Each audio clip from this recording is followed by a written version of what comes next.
face and we don't talk about it a lot unless like you meet a fellow person as well.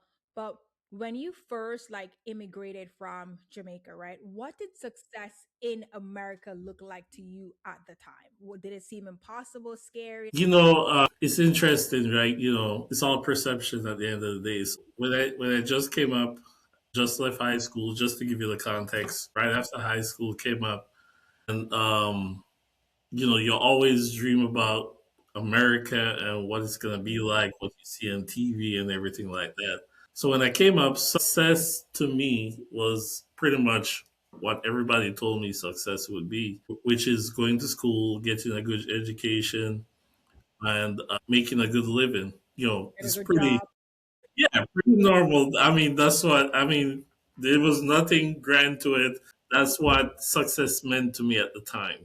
So I know everybody expected a great answer, but that was it. Just to come up, go to school, finish school, and you're gonna have a good Get a job. job.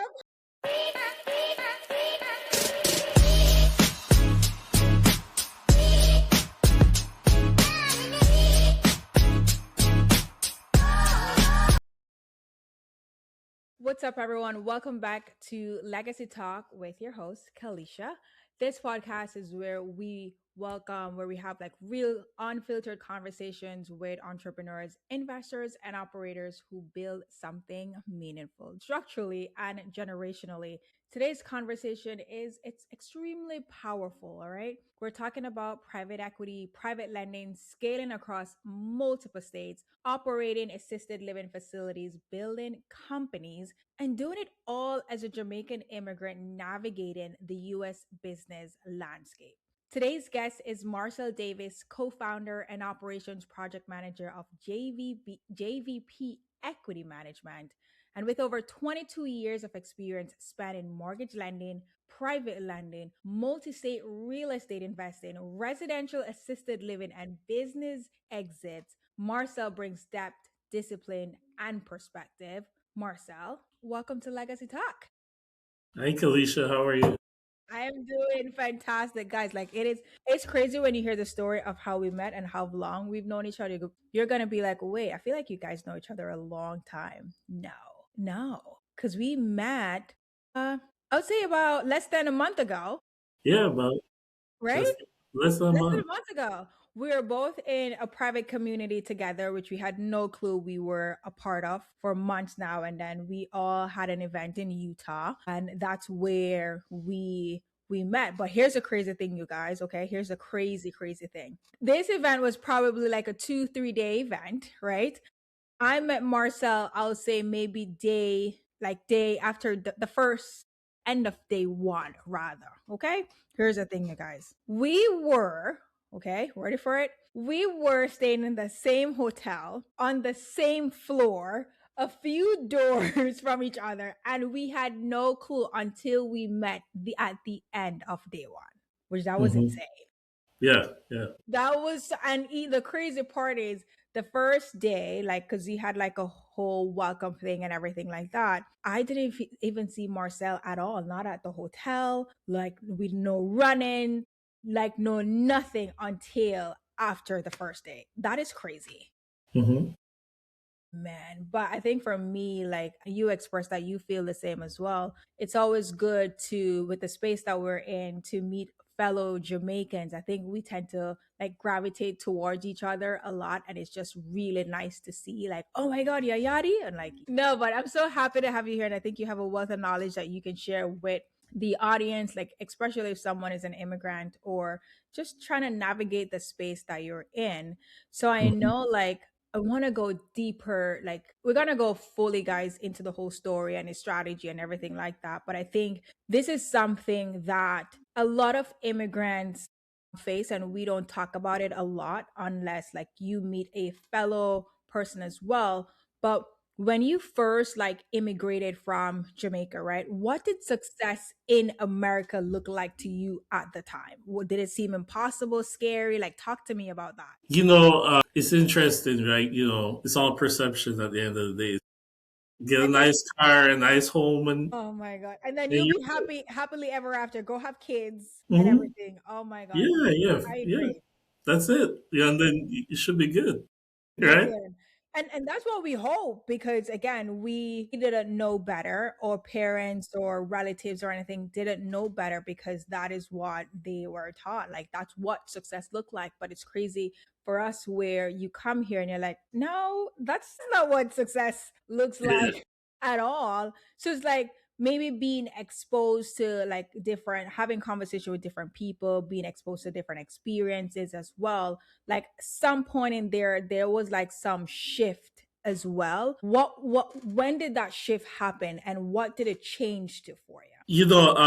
When I first came up from high school, the goal I, in mind at the time was to become a pharmacist, right? So I started pre-pharmacy school, and remind you, I just came up, was 16 years old, started community college at 17. I started my pre-pharm classes, and at the same school I went to, I was working as a janitor because I had no resume. I just come in and, Oh, don't you we know, all? We got to start from the bottom of the bar. right.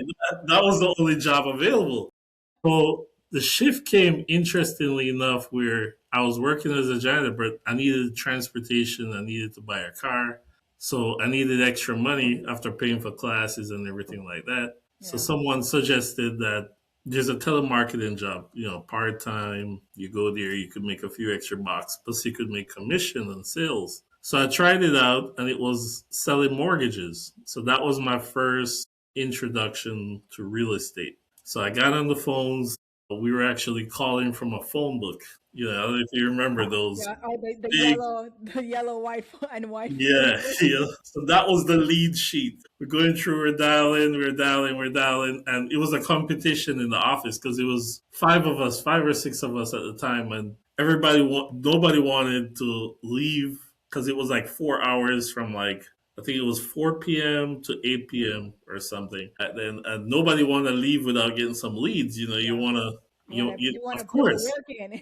So we're there, we're calling people up, we're talking to them. We had a script, and after a while, we were trying to change the script, try to make it more personalized. And I was doing good on the phones until one of the supervisors came to me and said, "Look, I think you could be a loan officer." I mean, remind me, I was doing pre-pharmacy Yeah. classes, doing what the parents tell me to do, and going the Doing that. safe route. But I started making commission Mm. as a telemarketer. I got the car, by the way. It was a 1992 Honda card. Listen, Jamaicans, I love a Honda. I don't know why, but you guys love Honda. It's crazy. Like I don't get it, but Jamaicans love Honda, man. Like that's always their first car that they gravitate towards once you come to America. It's like, yeah, I need a Honda. Yeah, it was. I mean, it was very dependable. It was reasonable, and Honda. I liked it because it was luxury and so on. But we're not here to talk about cars, right? But Yeah, because but I'm not a car fanatic. I don't know yeah, much but about it. so making commission as a telemarketer supervisor is like, hey, you should be a loan officer, man. Like you're really pumping these leads out. And I'm like, what does it take to be a loan officer? At the time, you're pretty much just study a book and went to take the exam. This was like 2003, 2004. And I was like, okay, so I did it. I passed, now comes the part where I tell my parents, hey, I'm just, I, I'm gonna do mortgages, real estate, and kind of put this thing on hold, make some money and stuff like that. So Here we go. I know that was a thing. You should stay in school, do this, do that, so on and so forth. But the money that I made as a loan officer at the time, I'm 17, 18 years old. It's like going to pharmacy school for the next 6 years and coming out with a quarter million in debt, Yeah. or I could make a $250,000 next year. Oof. It's like, You know what? What should we do here? I think it's an easy decision. yeah, it was easier for me, and it wasn't even really the money. I think becoming a pharmacist was not my idea. It Hmm. was, my family's idea for me because I Yeah. was always good in school, in math, and whatever it is. But it just didn't, it wasn't my idea. Well, telemarketing, sales, talking to people, moving around, just that whole thing, I felt like it was more what I You wanted enjoyed to it do. more. Right. So Yeah. I went ahead, became a loan officer. Um, and did really good as a loan officer. Was able to buy my first house at the age of 21. So all That is cash, nice. So I was really doing good. I So really did when well. I had some good mentors and stuff. So, let's you wait, know, can you just said that with a breeze as if it's like he's like, listen guys, he bought his first house at 21, all cash as an immigrant. You just said that like it was easy. yeah, but here's the thing, it wasn't easy. No, I Because don't want I'm to put that. like, I'm not putting that out there. But like, here's the thing: when you have, because remember, I just pretty much dropped out of school at the time, so you have the whole family and friends of the family saying this, you this, made this. So I it. had to make it, right? It's like You had to figure if you don't make it, then it's like it's the remarks and different things like that would be unforgiving.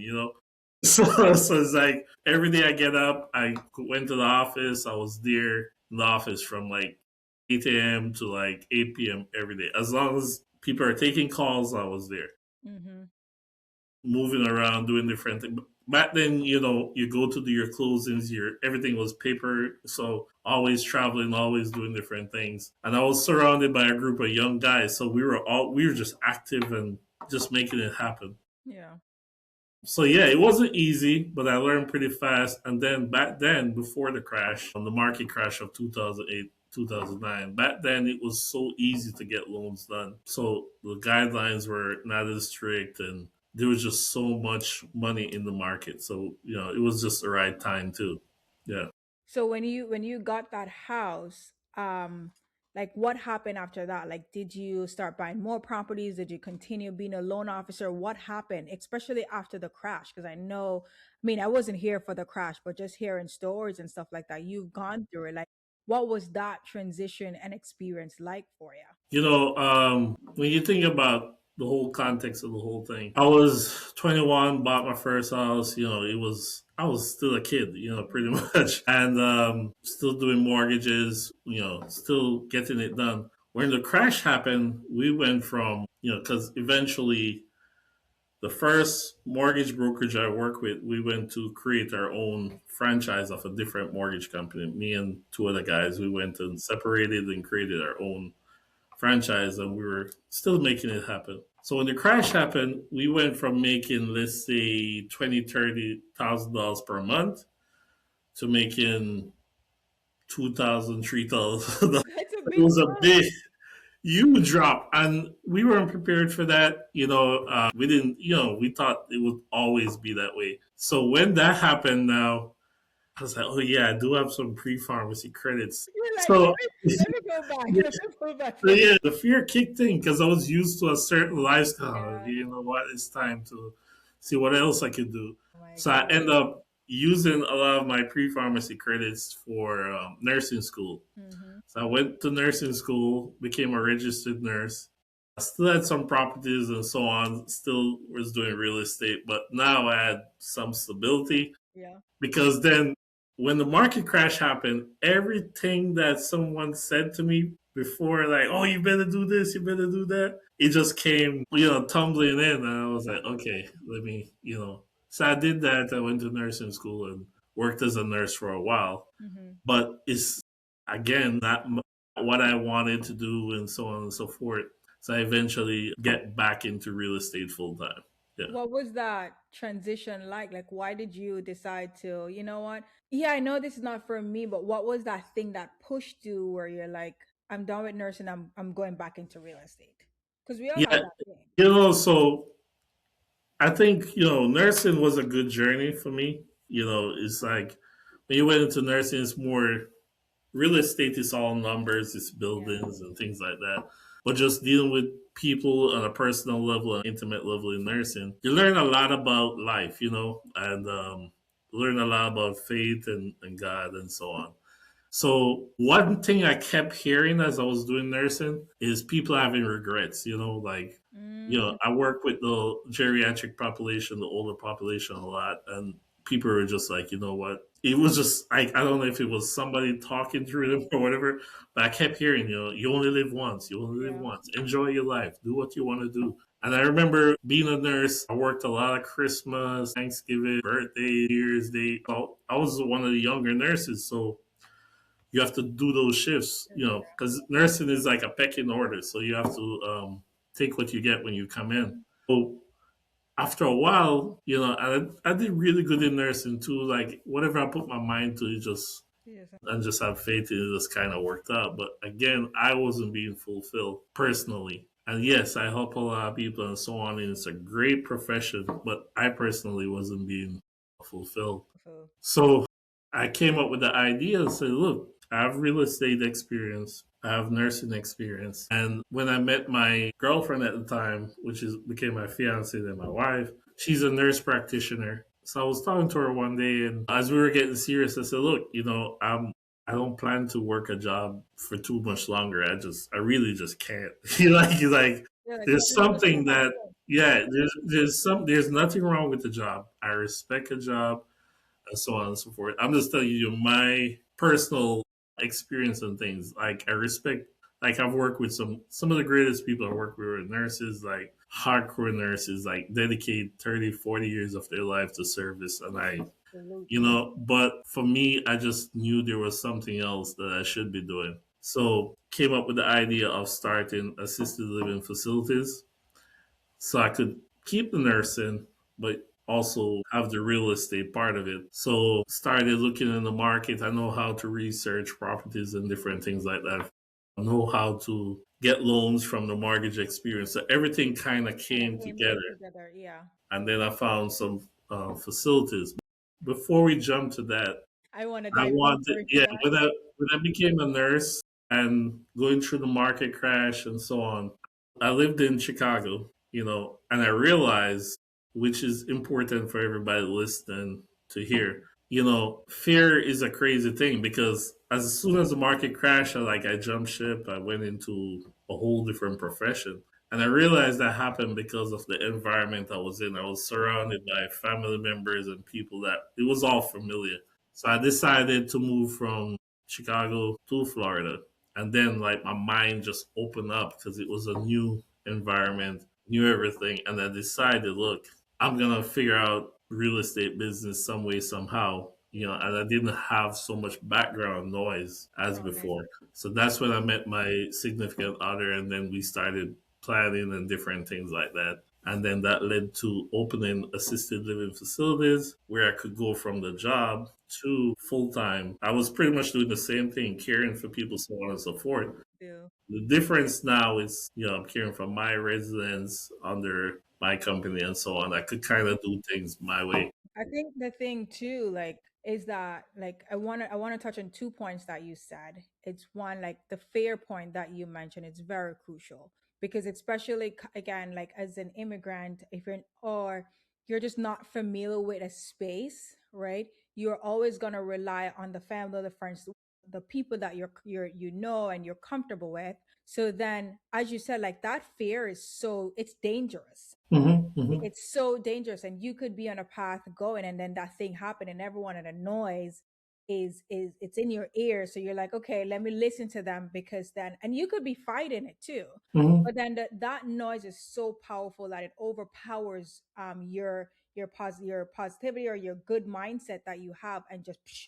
So that was good. That was a really good move that you decided to move to Florida to get out of that background noise, which I think a lot of people that I've talked to have done that. I've done that, right? Where I moved to Florida as well to be around people who was doing what I wanted to do. It was a big risk to move to a city that I've never Hmm. been before, but I knew deep down that if I wanted to do this thing that I wanted to do, I had to be around people who was doing it. That's one. Two, when you transitioned into the assisted living facility, right? With going into that, yes, you have the nursing experience, yes, you have the real estate experience, but what was the end goal when you went into that? Because did you see yourself like owning even way more facility, or were you like, you know what, I just want to own more real estate, and this is the perfect exit strategy? Talk more about that. Yeah, so the dream was to own a lot of assisted living facilities.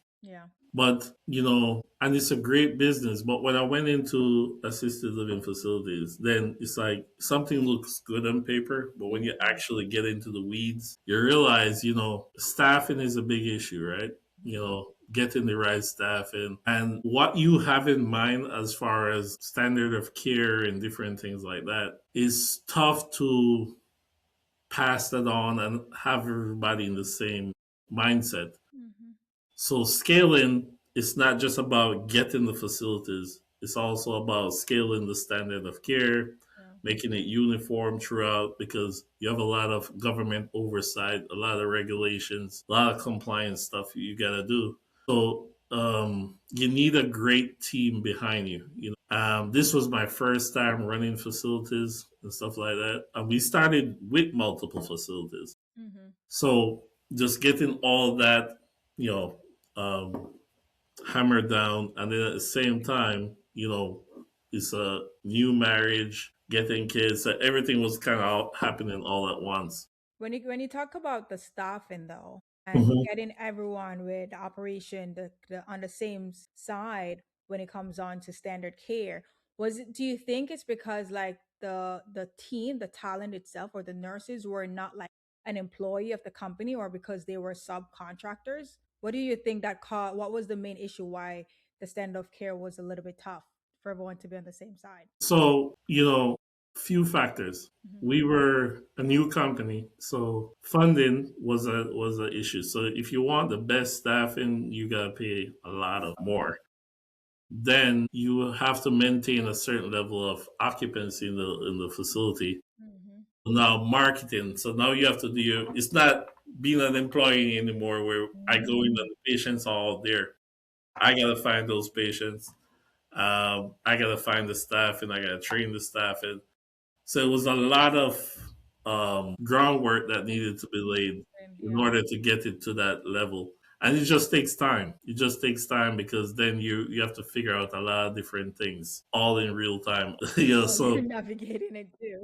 meanwhile you're dealing with that, you're dealing with this and so on and so forth. And oh by the way, now we got somebody in hospice that just Mhm. passed away, you gotta replace them. Oh by the way, this happened. So it takes time. And it takes patience and it's just a learning curve. It sounds like it's a lot. It's very operational heavy. It's operational heavy, big time, because it's a life and death matter, right? You're dealing with, so it's very intense in that aspect. And what I want to explain is, it's a very stable business. Hmm. You know, I'm so happy I had that business during COVID because when everything shut down, it's like I went through another crash, which is COVID. But this time around, you know, that business was super stable. Like we actually get more grants and different things because it's what they call it, essential business at the time. Yeah. Yeah, so we got a lot of support from the government, different things like that. We had them sending patients, Department of Children and Family. So we were thriving during COVID. So our plan was to open up more assisted living facilities, but the businessman in me will say, look, we could open up more facilities or we Okay. could just invest in more facilities and then reduce the operational side, which we don't have to, be there every day and so on and so forth, and then increase our profit side. We're investing, somebody else is doing operation, and we're collecting. See, I got like two questions about that because you said something where it was either we buy more facilities or we invest. That your mindset shift to being an owner and not an operator anymore. Right, That's right. the key. Talk to me about that shift because I think for a lot of entrepreneurs, it's hard to differentiate that.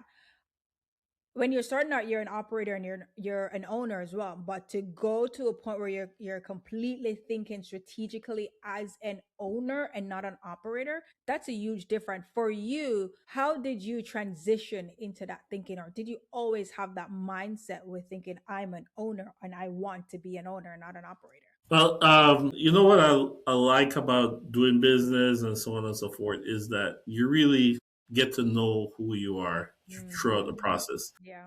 At this point, it's not about the money or anything like that. It's just like a lot of discovering what's possible, what can be done. Mhm. So throughout trial and error, trial and error over years, I realized I can be an operator, but I'm a better visionary. I'm a better investor. Mhm. I'm a better promoter. I do those things Wow. way better than being one place at one time. Mhm. I could get it done, but that's not where my strength is. Yeah.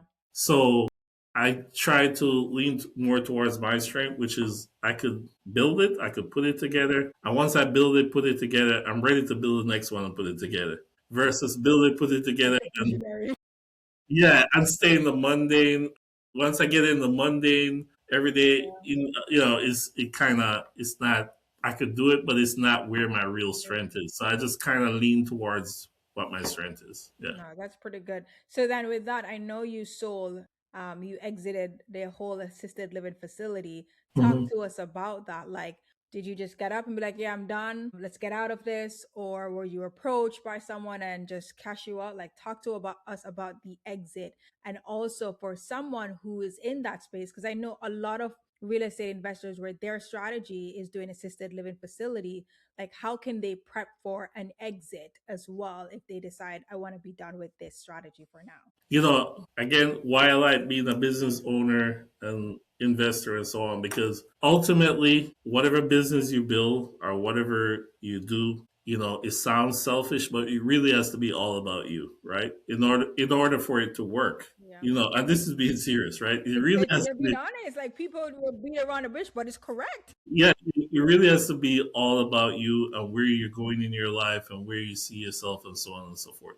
Give you an example with the assisted living facility. When I started the assisted living facilities, I didn't have kids yet, So those were like my babies. I could give full dedication, 24 hours. I could be doing operations. A client could call me directly and ask me to go get a cup of milk or whatever. I was And there. you would go. Saying even that detail, I was available. But when the kids came, the girl and a boy, priorities change, right? So when the priorities change, I said, look, there's only 24 hours in the day. Yeah. And I felt like I've paid my dues. I've given a lot to the operation side. Mhm. So when the kids came, we got a manager. The manager was doing really, really good. But again, a lot of training, a lot of oversight. So I wanted to be able to dedicate more time to my children. I want to, be very involved in their upbringing. And it made a lot of financial sense to sell the facility, take that capital from the facility and invest in more facilities and pretty much end up making more than I would from the operations, right? Really So good. in getting ready to sell, the interesting thing is pretend like you're not ready to sell. In other words, still renovate the place, still hire people, still find good talent, still market, so on and so forth. And then on the side, yeah, you reach out to different investors and so on, but just keep going. Just keep going as if you would, because when that person come in to see the facility, they want to see a well-oiled machine. Yeah. They want to see a profitable facility. They want to see maximum occupancy and different things like that. So, I mean, that's the best advice I would give. And then with anything I do as far as investments or anything I'm pitching to anybody, the first person I got to pitch is myself. So Mm.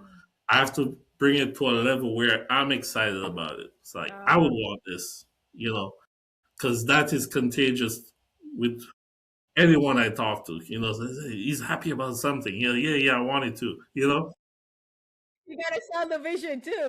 Yeah, yeah, because it's like if I'm happy, like, same thing as raising funds or anything like that. I have to make sure the plan is solid. So when I'm talking to somebody and let's say they don't want it, I'm like, okay, you sure? Yeah. Because I know it's that good because I spent a lot of time working on it. I check with different advisors, go all through it to make sure that bring it out is actually a good thing. Was that so? With that sale, was it the main reason why you decided, you know what, I want to dive into private equity more, especially with JVP? Yeah. Yeah. That's the main reason because life changes, right? And with the changes in life and Before you even go in with that, what is private equity for persons who don't know? so in the is a large space, right? But in the real estate space, what private equity does is allow us to pool capital together, within that structure. So typically, and I'm speaking as if someone never Done it before. invested in real estate or Okay. anything like that. Yes. So if you're a new real estate investor, let's say you want to buy a house, 123 Main Street, and then you go to Kalisha and say, "Hey, Kalisha, I need to borrow some money to buy this house."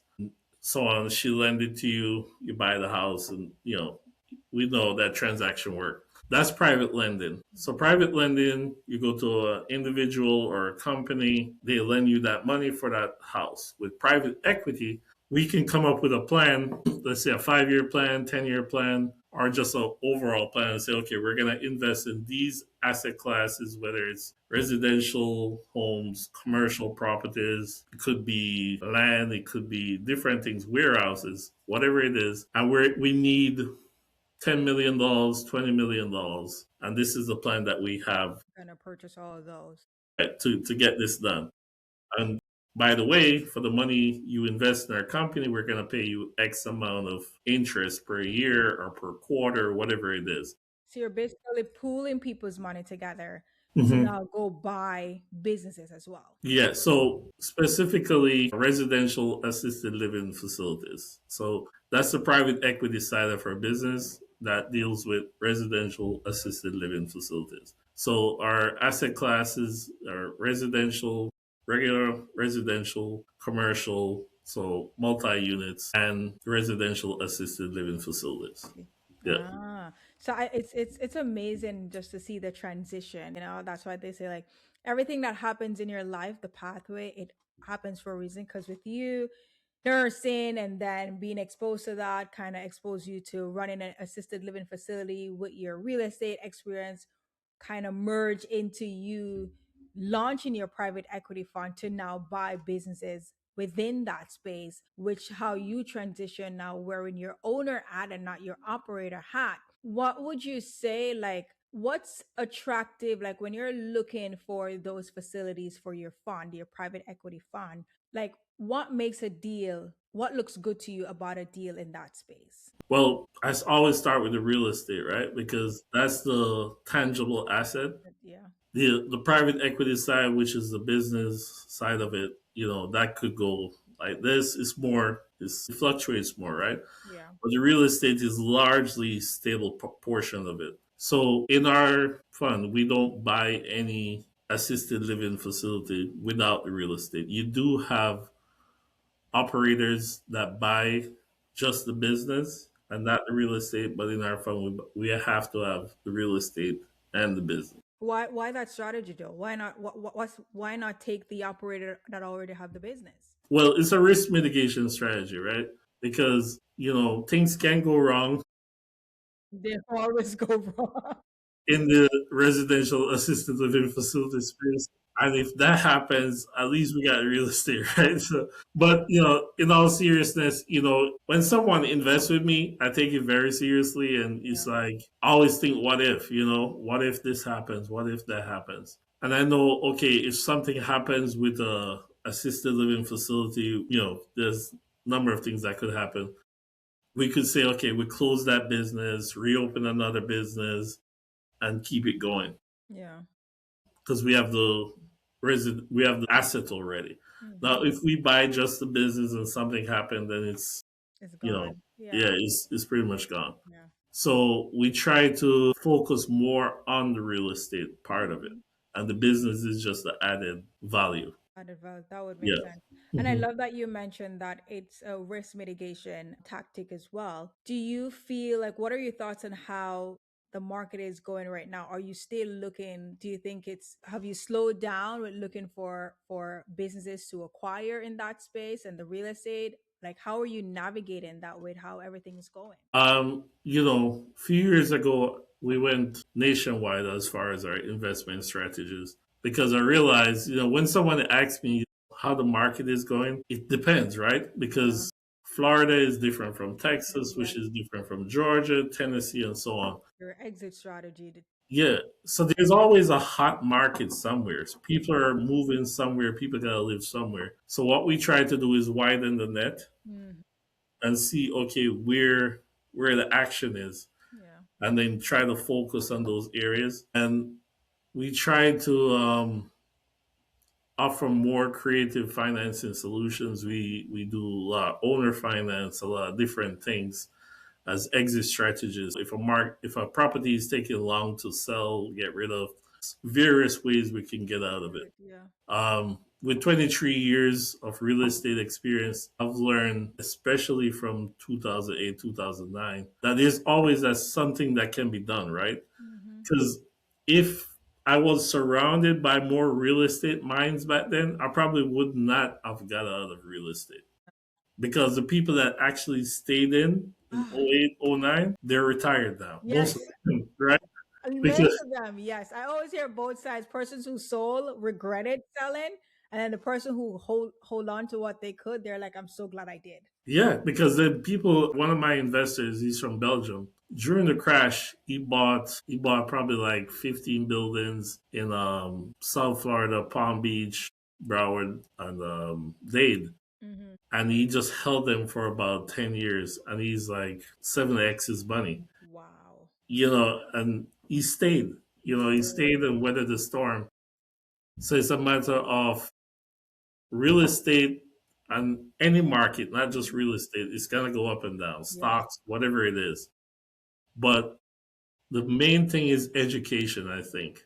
Just to educate yourself, because there's always some way to Something, work yeah. work it out. Just constant education and Mhm. different things like that. I know when we were at the conference, one of the speaker was saying that he had a property that he had a low occupancy on. I think he was at 40% occupancy. Frequency. And then he moved in a police station into To the facility. into the building in order, because it was a rough area. So in order to attract tenants to that building in that area, he was giving police officers 70% discount off their rent. If they moved in. So other people, when their lease was up from the other buildings, they would move into that building because they wanted a safe place to be. And then his occupancy went down for a while. Then it Mhm. came up because he got rid of the people that's not supposed to be there. Yeah. And then it went up after that. He's So thinking outside the box. there you Have go. to. There you go. Have to. There you go. Have to. So it's always a way. So I just try to always Hmm. educate myself, read one book a week, try to talk to people that are smarter than me, further along than me to see, it's all been done before, right? So just try to learn as much as I can to be able to navigate, whatever it is. What are you doing? So, and you mentioned that too, like just when you say people, like we all talk about people having the right people around you, mentors, coaches, all those things. But how did you get those people around you? Like, did you invest in masterminds, groups? Do you pay for coaches? Like, how can persons get that access? Because we hear it all the time, but it's always like, how do I find these people to have them around me so I can always ask them for advice? I can only speak from my side. What I would say, well, I'll tell you what I did, right? Mhm. So I've always been a brave person. I've always been a courageous person. Smart is a whole different thing, but I'll do it and then figure it out, Figure it out, yeah. But now as I'm getting wiser, I kind of balance both of them. But being younger, I knew, for instance, when I did the telemarketing thingy and they asked me to be a loan officer, like I know I could. I just believe I could do it. So I just went ahead. I didn't hesitate, and I get it done. And I always, if I was in the telemarketing room, Please. whoever was the top telemarketer at the time, I'm hanging out with that person. I'm buying that person lunch. I'm learning from that person. I'm listening to that person phone call, like as they're making the calls. Yeah. Same thing with nursing. I got 19 nursing awards being a nurse. But when I started nursing, I'm hanging out with the older nurses. Mhm. Like, they just, The OGs. listen to them. They send me out to go get coffee. They do this. They give me the bad shifts. It's fine. I believe in paying my dues. When I wanted to start a assisted living facility, I worked for free for 1 month at an assisted living facility, getting up 6 o'clock in the morning, working in the kitchen, changing patients, doing all this for free, right? For a whole month when you got For a paid. whole month because I realized nobody is gonna give me that knowledge just like that. Yeah, And yeah. if I had to pay a consultant or pay this person or pay that person, that would have been upwards of Hmm. $25,000, $30,000, right? Because nobody's gonna hand that to you. So I figured, look, I'll give you some of my time. I'll do this. I'll do that to be able to learn, and it allowed me to move faster. So in real estate, it was the same thing. I found out who were the investors, who's dropping big money where, and so on. If they're hanging out at a certain happy hour, I'm there. I'm giving them high fives. I'm in the room. You know, it's like, Listen, it's needed. so I've just, because I understand that, I don't know everything, so I want to be able to be around the people that could teach me something and learn from them and different things like that. And it just makes your growth, your learning curve a lot, it's better, Yeah. yeah. Have you ever like walk? Because we're both in the space. And reading a lot. See, which but let me hold on that question a little bit because you also mentioned that you read a lot and you try to read a book as much as possible. Like, what are some of the most recent books that you have read where it kind of like switch your thinking a little bit in a good way, where now you think it will help you like the future, Marcel? I know being in real estate, yes, I did read a lot of real estate books, but what I like most is mostly self help books, right? Because I could give somebody the best real estate knowledge, but if there's a blockage in the mind or something or in the mindset, it's going to be Won't make sense. useless, Yeah. right? So a lot of just, spiritual books like Deepak Chopra, um, The Psychology of Money by Morgan Housel, That one was good. just different things to go to the root of what might be the issue Hmm. in order to open up, because you could be around the best persons, best knowledge, best team, but if there's a problem here, Yeah. it's not going to work. Sometimes too, you have a problem here, but you think a certain way, but you don't even know that you think that way, and you don't know why it happened. Where did this belief come from? And it's just reading some of those books when you now start asking yourself some deeper questions, and you sit with yourself. You're like, whoa, that thing that happened in my past when I was a kid, or because my parents said this, they didn't intentionally mean it, but this is why I think this way. And I think with the psychology of money too, that also opened my mind of how I view certain things. Because when I started going super deep into that book, I was like, whoa, things from my childhood of maybe how our society viewed money, it kind of was drilled down into us as kids. And now we just thought it was normal. So now it's like you're unlearning certain things too. Yeah, because as we started in the beginning, you're saying being an immigrant and so on, because the immigrant mindset and the Caribbean mindset, I can only speak of Caribbean immigrants, Yeah. mostly. Full disclosure, guys. Yeah, it takes a lot of, there's some good things. Not everything is negative about that mindset. We have a lot of great things about, the Yeah. Caribbean mindset. But there's also a lot of limiting beliefs, right? And it's also for good reason, because when we come here, we don't know what's possible. Yeah. So people are telling you, okay, just go to school, lawyer, doctor, nursing, pharmacist, because they've seen a pharmacist before, they've seen a doctor, they've seen a nurse, and so they That's say, okay, yeah. that model That's the works, right? standard. Yeah, that model works. I've seen it work, Yeah. and so on. So we don't know what's possible, and if we don't know what's possible, we can't be confident that it might work. Yes. So what reading does is, it's like having a conversation with somebody I'll probably never meet, right? And they can tell me their story, their experience, just like hearing from somebody in your Caribbean community. Yeah. Same way I could read that book and hear from that person and draw from a different experience. So the culture is bogged down with a lot of pessimism. It's like cautionary tales and this and that. Again, it has its place, but I feel like the culture focuses a lot more on the problem versus the solution. And when you focus on the problem, probably what's going to happen is More problems. You focus on the solution. So yeah, so it's not that it's not true what they're saying. It's just a different focus. Mhm. So I just went with a different focus. I said, you know what, you guys could do this. I'm gonna focus here, and we'll see who wins, right? But no, but it's just a matter of perception, I think. Yeah, it really does. It really does. I think it's not even, as you said, if you don't even have to be from the Caribbean, but I think just as immigrants on a whole, Hmm. we all go through that thing that our parents or grandparents went through. So they kind of put their fear down on us. And as you said, like, coming to the US, you don't know that it's possible. We see the high rise buildings and all that, but we only see it on TV. But then you see it in person, you're like, oh my God, how did they get here? Like, how did this happen? And now you start asking questions. Now you're like, okay, I don't think I can achieve it. But then you start reading the books, you're like, oh, this person did it.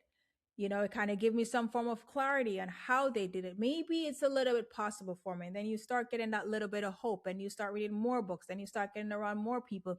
Something happened when you start getting around more people, when you Hmm. start dreaming, and seeing how possible things are. Because I don't know if you did you ever imagine that you'll be here running a private equity fund and all the things that you've done when you just got here?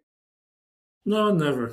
Never, never. I mean, I didn't know what it would look like. I know what I wanted, Yeah. but I didn't know what it would look like and how to get there and so on and so forth. I know, put it this way, I know what I didn't want, right? I know what I did not want. And what I've seen is typical immigrant story where a parent will leave their child behind to go somewhere else for a better life. Mhm. And I was like, is it really a better life if you have to leave your kid to go somewhere to take care of your kid?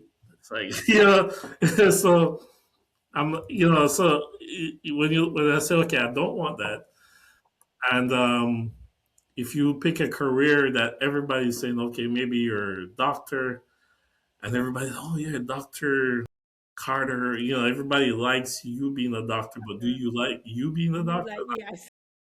I've worked with plenty of doctors, so I know what I'm saying. Where they, at the end of the 8 years of med school, another 4 years of internship, so you're talking 12 years, and they have explained to me again. I kept hearing the message. I was working as a nurse, like, hey man, it's like they're $500,000 in debt, and they're working 24/7. They're always on call, and one guy just wanted to play his guitar. I mean, who knew if he had pursued his dream He could have been a rock star.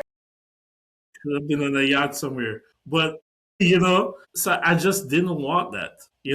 I didn't want that. And if somebody wants to be a doctor, that's what they want. I've met doctors that there's nothing else they'd rather do.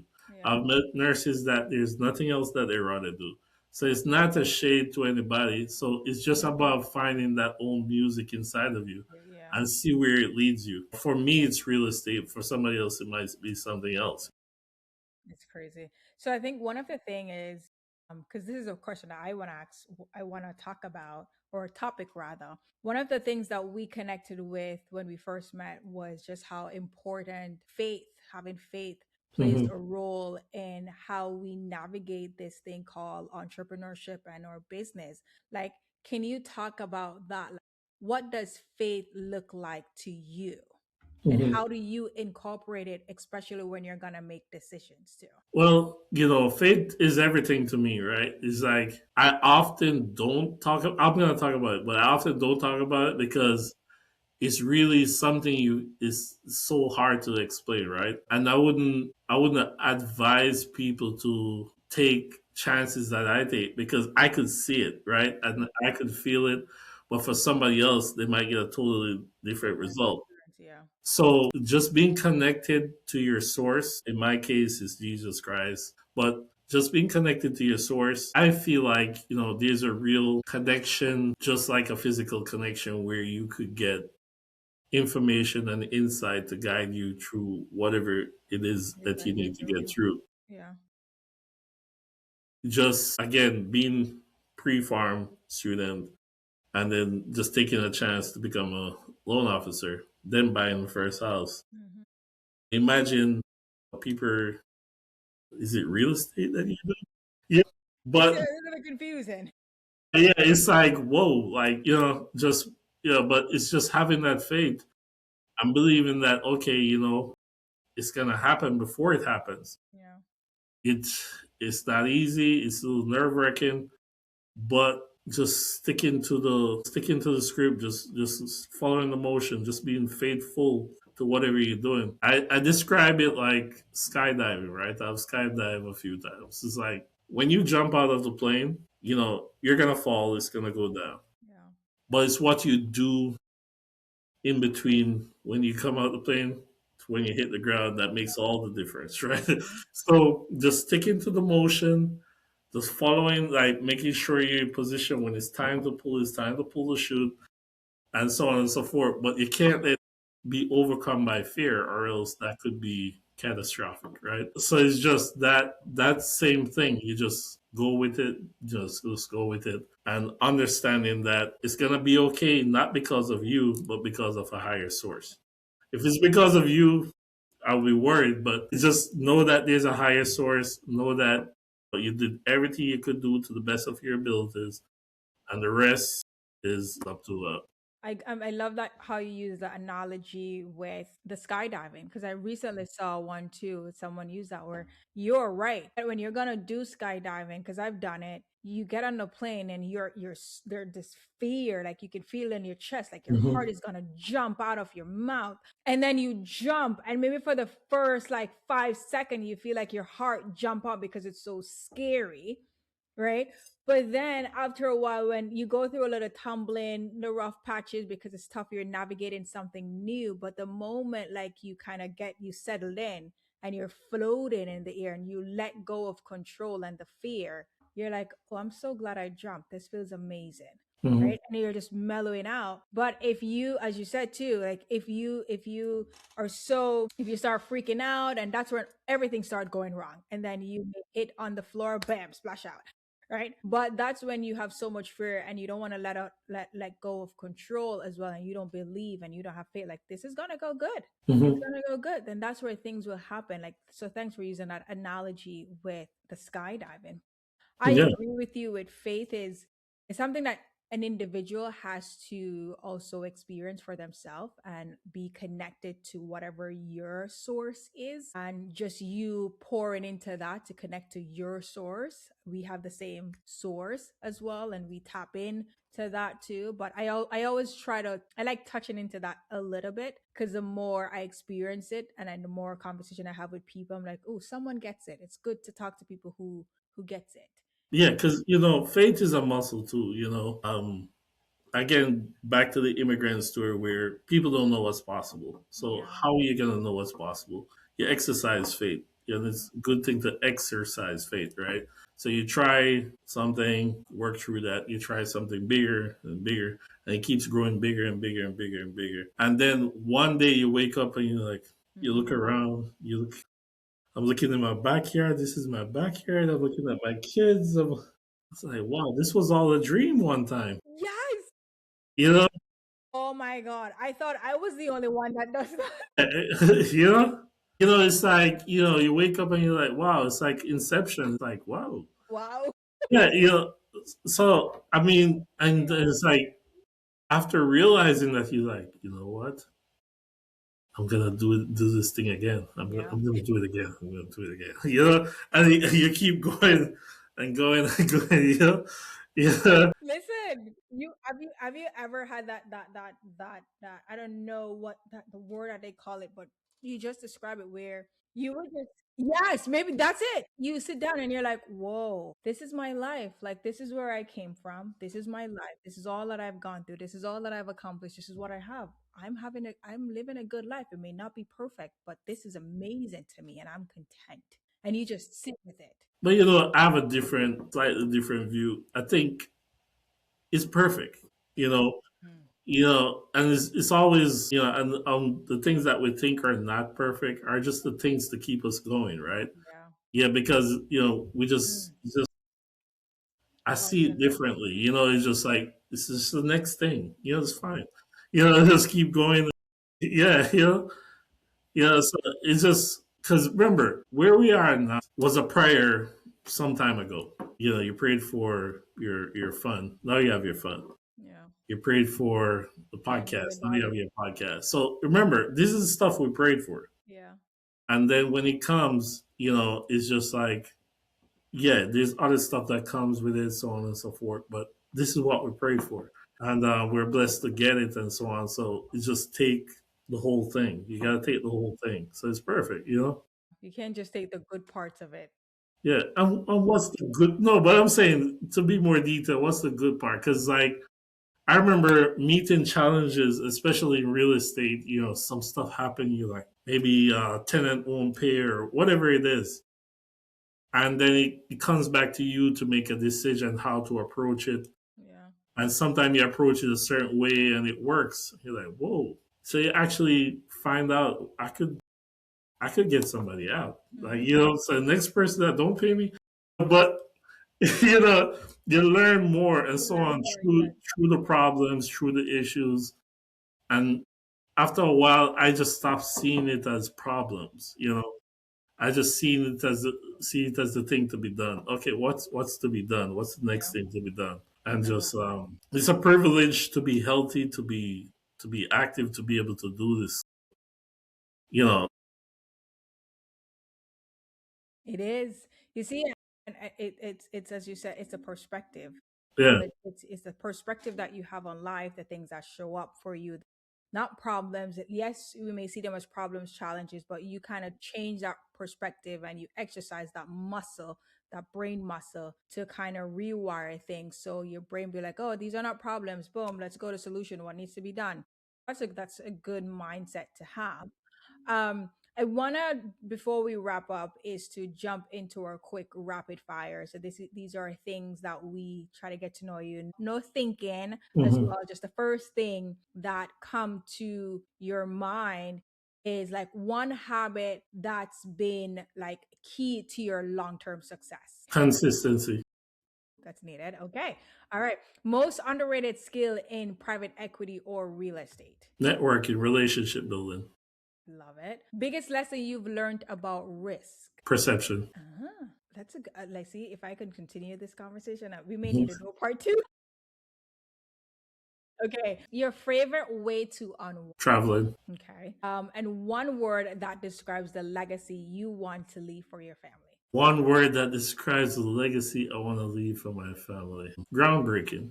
I love that. Okay. Oh, this is good. Mhm. Marcel, this has been amazing. Like we've covered so many different things. We went into your journey, your different strategies, like the big pivots from not hospitality, the health space to real estate, but also how you kind of merge them together. Like we went into that with you. We touched a little bit on your fund and private equity. Your story is like really proof that with structure, like with discipline, with intentional decision making over decades, it can create like serious impact because you are leaving a great impact on your family, friends, people that you've worked with, your home country. There's so much impact that you're leaving as well. But to everyone who's listening, if this conversation resonated with you, make sure you subscribe, you share it with someone who's building something very meaningful, and connect with Marcel. We'll link everything in the show notes from his website as well, that you can check out his social media handles as well. So you can always connect with him there directly. And just remember that legacy isn't built by accident, it's built with structure, with strategy, and long term thinking. Until next time, keep building.